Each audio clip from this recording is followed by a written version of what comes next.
विद्यार्थी मित्रांनो, मागच्या भागामध्ये आपण सहकारी संस्थेचे बाह्यसाधने बघितली होती आणि मी तुम्हाला फक्त सभेचं प्रस्तावना सांगितलेली की सभा कशी घेतात आणि का घ्यायला पाहिजे. तर आत्ताच्या भागामध्ये आपण सभा जी आहे त्याची अर्थ व व्याख्या बघणार आहोत. बघा, सहकार कायद्यानुसार संस्थेच्या कारभारासंबंधीचे सर्वसाधारण धोरण व निर्णय घेण्याचे सर्व अधिकार सभासद व व्यवस्थापन समितीला असतात.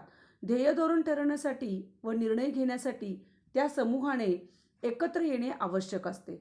म्हणून विशिष्ट उद्देशाने ठरवून एकत्र येण्यासाठी सभा बोलविण्यात येते. याचा आता साधा अर्थ काय आहे की तुमच्या संस्थेची धोरणं ठरवायची आहेत आणि निर्णय घ्यायचे आहेत, म्हणून सर्व अधिकारी व सभासद यांनी एकत्र यायचं आहे आणि त्या समूहाने एकत्र येऊन आवश्यक काय आहे की निर्णय घेणे यासाठी सभा बोलवली जाते. तर त्याची व्याख्या बघा काय दिलेली आहे. विशिष्ट उद्देशाने पूर्वनियोजित ठिकाणी दोन किंवा अधिक व्यक्तींनी एकत्र येऊन विशिष्ट विषयांवर चर्चा करून निर्णय घेणे या सभा असे म्हणतात. म्हणजे दोन किंवा दोनापेक्षा जास्त व्यक्ती एकत्र येतात, एका विशिष्ट विषयावर चर्चा करतात आणि सभा घेतात. किंवा दुसरी एक व्याख्या आपल्याला दिलेली आहे. दोन किंवा अधिक व्यक्तींनी कायद्याला मान्य असलेल्या उद्देशाने सर्वसाधारण प्रश्नांवर चर्चा करण्यासाठी व निर्णय घेण्यासाठी एकत्र येणे म्हणजे सभा होय. बघा, आता तुमच्या आयुष्यामध्ये पण हा प्रसंग येणार आहे सभेचा. तो कोणता येणार आहे सभेचा प्रसंग? ज्यावेळेस तुम्ही लग्न करणार. आता जर माझं आता असं आपलं नेहमीसारखं लेक्चर चालू असतं तर वर्गामध्ये भरपूर हसा पसरला असता, खूप मुलं हसली असती. तर दरवर्षी मी हा भाग घेताना तुम्हाला प्रश्न विचारत असते, पण आता आपला एकतर्फी संवाद चालू आहे म्हणून आपण ती मजा घेऊ शकत नाहीत.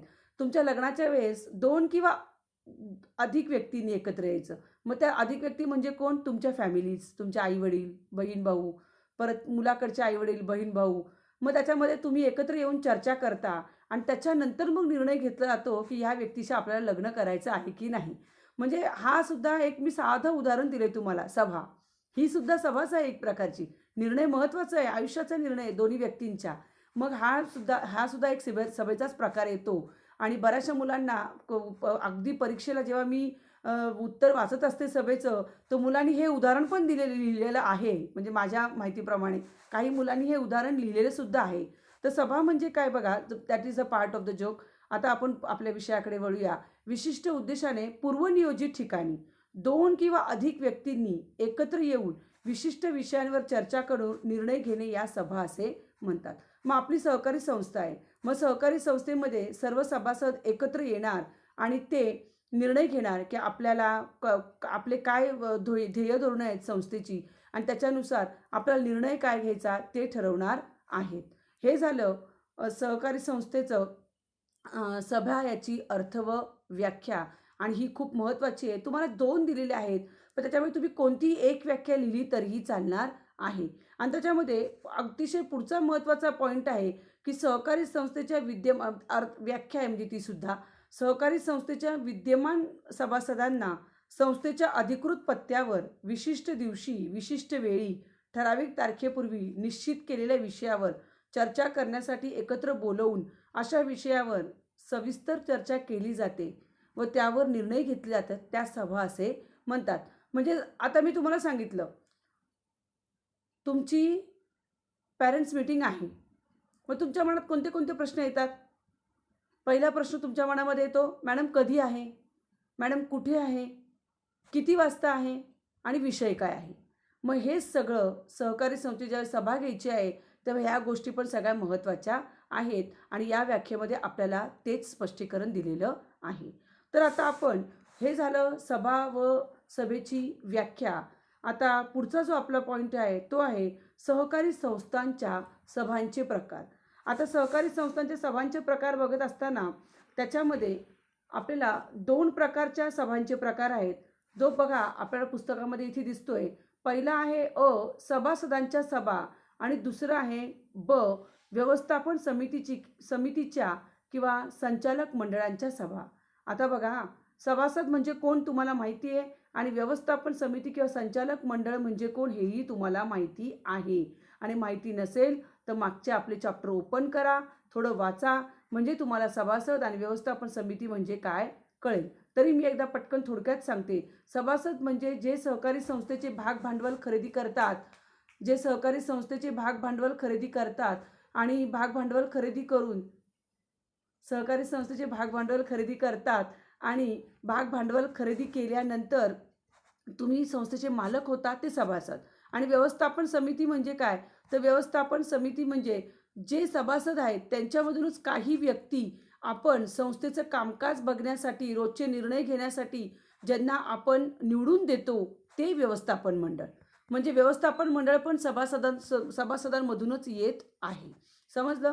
आता सभासदांच्या सभांमध्ये आपण जे आहे त्याच्यामध्ये सहकारी संस्थेची उद्दिष्टे साध्य करण्यासाठी सर्वसाधारण धोरण ठरवण्याचा अधिकार सभासदांना असतो आणि सभासदांच्या सर्वसाधारण सभा सार्वभौम सर्वोच्च अधिकाराच्या असल्यामुळे निर्णय समितीला अंमलात आणावे लागते. सभासदांच्या सभासुद्धा फार महत्त्वाच्या आहेत. आणि का? कारण जर तुम्ही कुठलेही निर्णय घेणार असाल तर सभासद तुमच्या सहकारी संस्थेचे मालक आहेत. त्यांना विचारात घेऊनच तुम्हाला सगळे निर्णय घ्यावे लागणार आहेत.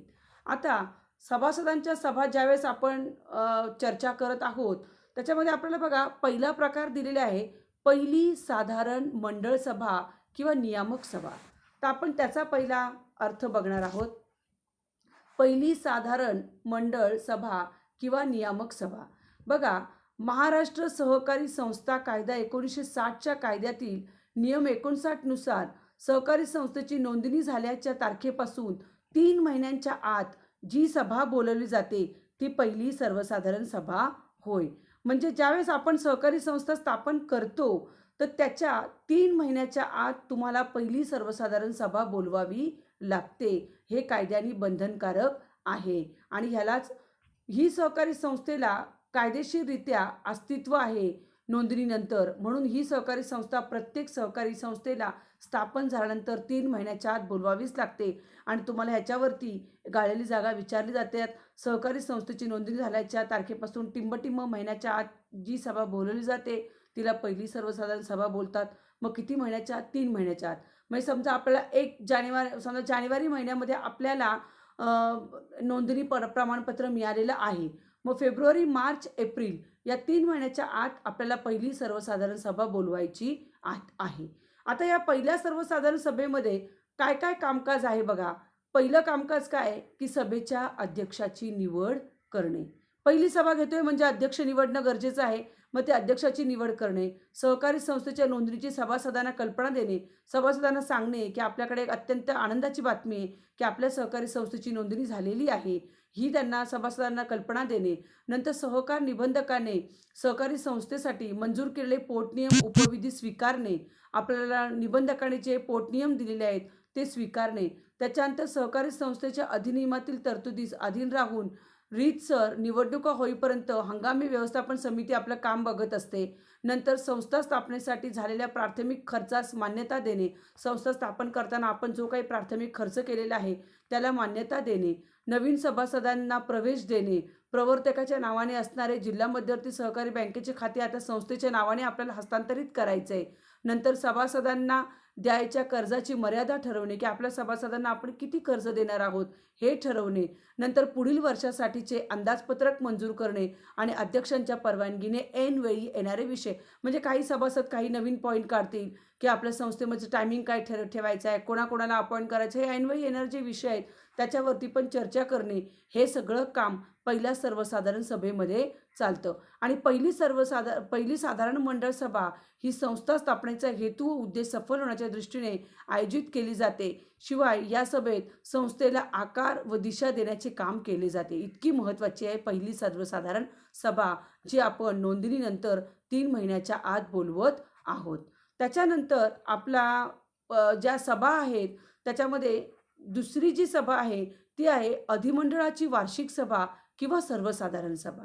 आता अधिमंडळाची वार्षिक सभा किंवा सर्वसाधारण सभा म्हणजे काय की बघा, प्रत्येक सहकारी संस्थेने महाराष्ट्र सहकारी संस्था कायदा 1960 कलम 75 नुसार सहकारी संस्थेचे 75 नियम 60 नुसार सहकारी संस्थेचे आर्थिक वर्ष संपल्यानंतर 6 महिन्यांच्या आत सभासदांची अधिमंडळाची वार्षिक सभा बोलवली पाहिजे.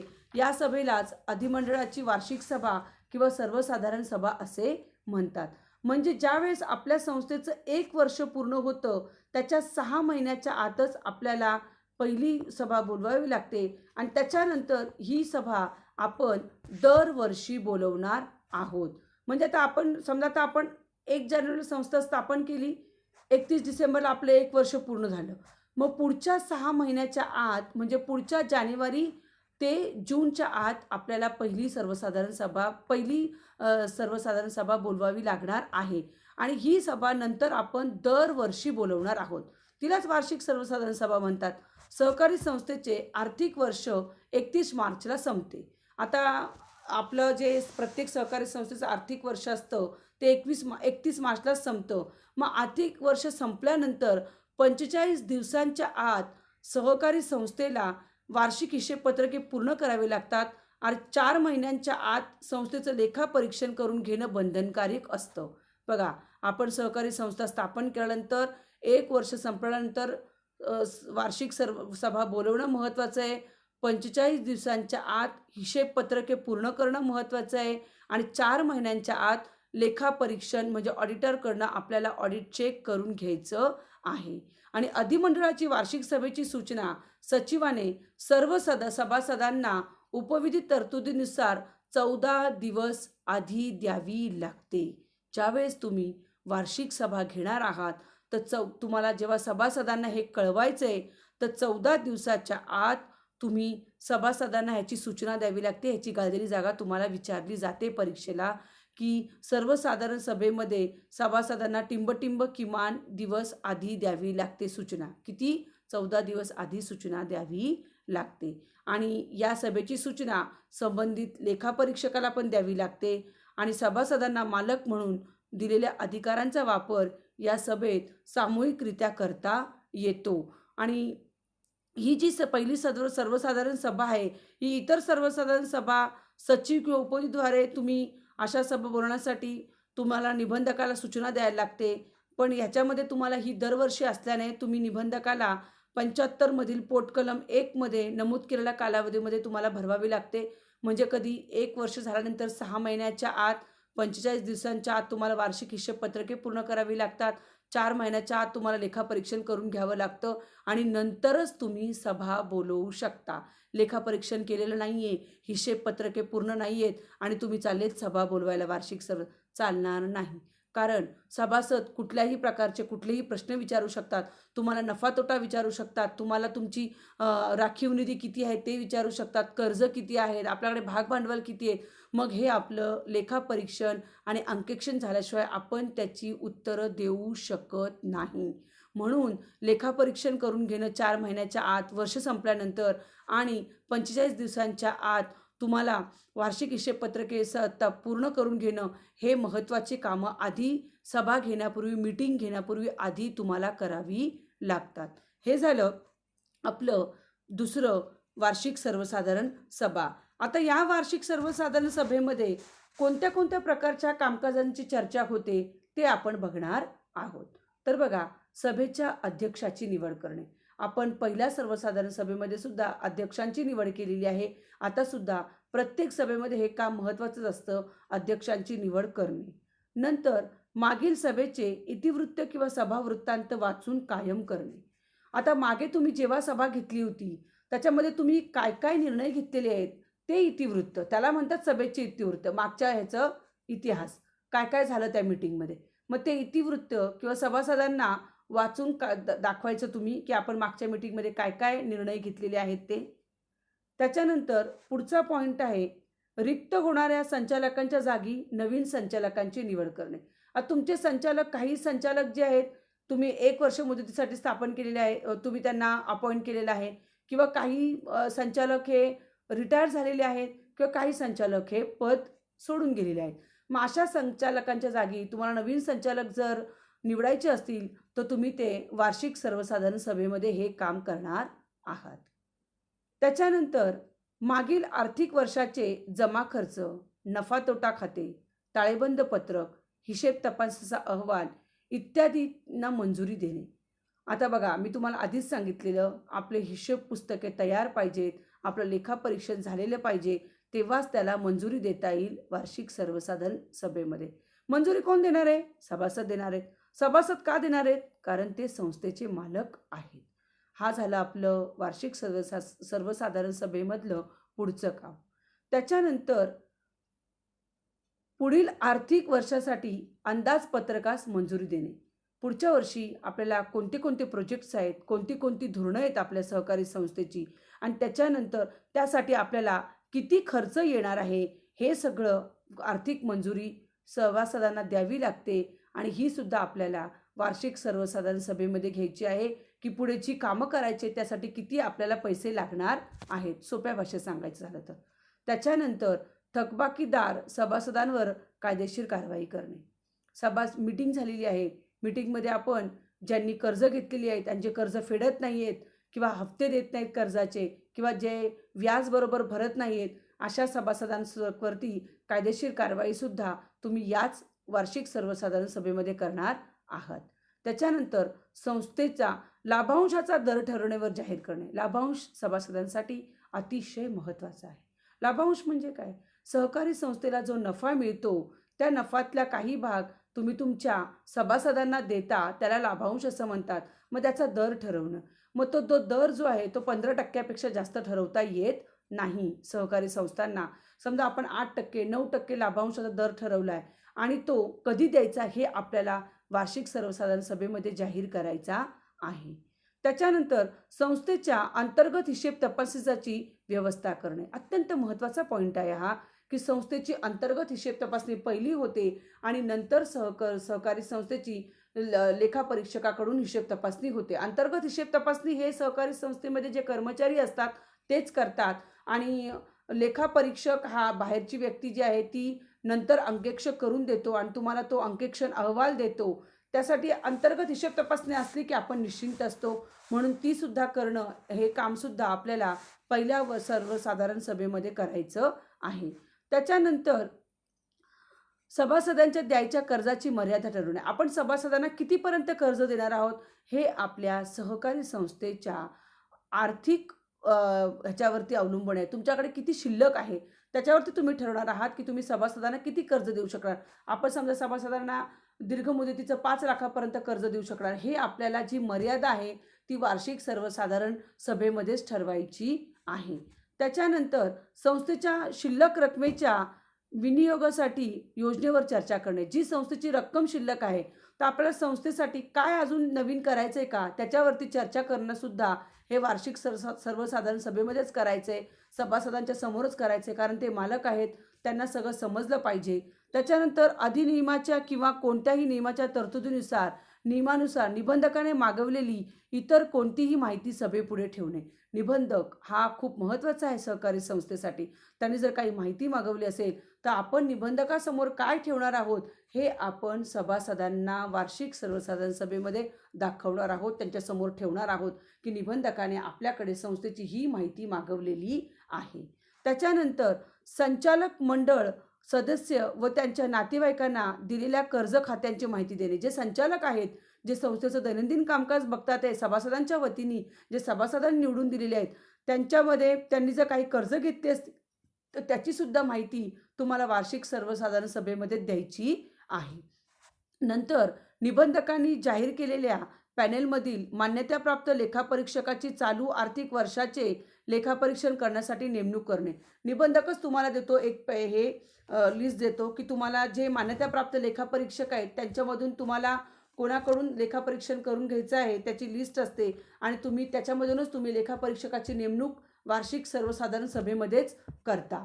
आणि नंतर अध्यक्षांच्या परवानगीने ऐनवेळी जे विषय येतात त्याच्यावरती चर्चा केली जाते.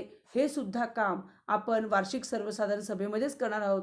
ऐनवेळी येणाऱ्या विषयांवर चर्चा करणे हा पॉईंट तर फक्त वार्षिक सर्वसाधारण सभेमध्ये नाही आहे, प्रत्येक सभेमध्ये येऊ शकतो ऐनवेळी येणारा पॉईंट.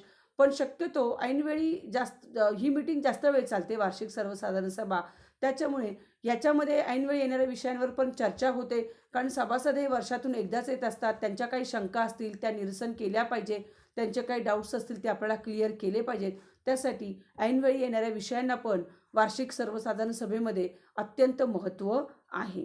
मग या सभेत आर्थिक वर्षात केलेल्या संपूर्ण कामकाजाचे मूल्यमापन केले जाते. आता बघा, वार्षिक सर्वसाधारण सभेमध्ये काही सभासदांचे बरेच प्रश्न असतात. त्यांना वेगवेगळ्या प्रकारच्या शंका असतात. ते त्यांच्या शंका ह्याच्यामध्ये दुरुस्त म्हणजे आपल्या निरसन करतात. समजा आता मागच्या वर्षी आपण जी वार्षिक सर्वसाधारण सभा घेतली त्याच्यामध्ये सभासदांनी सांगितलं आपल्याला, एक सभासद उभा राहिला आणि तो बोलला, तुम्ही मागच्या वर्षी सांगितलेलं की लाभांश आम्ही तुम्हाला देऊ, तर तो लाभांश तुम्ही अजून आम्हाला देण्यात आलेला नाही आहे. मग तुम्ही त्यांना सांगू शकता की लाभांश दिलेला आहे, तुम्ही तुमचं बँक अकाउंट जाऊन चेक करा. समजा नसेल दिला तर आपण का नाही दिला त्याचं आपण स्पष्टीकरण देणार आहोत. आणि मर्यादेमध्ये आपण त्यांनी जो वेळ दिलेला आहे सहकारी संस्थेने, त्या वेळेत दिलाय का आपल्याला लाभांश, तो पण तुम्ही बघू शकता. तो तुम्ही सभासद, तुम्ही मालक आहात, तुमचा तो अधिकार आहे. असे बरेचसे मुद्दे आहेत की तुम्ही वार्षिक सर्वसाधारण सभेमध्ये काय करू शकता, त्याची चर्चा करू शकता आणि त्याच्यामध्ये तुम्ही ती चर्चा करून तुम्ही तुमचे प्रॉब्लेम सोडवू शकता. अशा प्रकारे आपण काय करतो की वेगवेगळ्या प्रकारची चर्चा ही वार्षिक सर्वसाधारण सभेमध्ये करत असतो. हे झालं आपलं वार्षिक सर्वसाधारण सभा. आज आपण 2 सभा बघितलेल्या आहेत. आता आपण इथे थांबूया आणि पुढच्या वेळेस आपण आपली जी तिसरी सभा आहे विशेष साधारण सभा, तिच्याबद्दल चर्चा करणार आहोत. मी अशी अपेक्षा करते की तुम्ही सगळे घरी अभ्यास करताय, माझे लेक्चर व्यवस्थित ऐकताय आणि बाहेर कुठेही जात नसाल. स्टे सेफ आणि सगळ्यांनी स्वतःची काळजी घ्या. Take care. थँक्यू.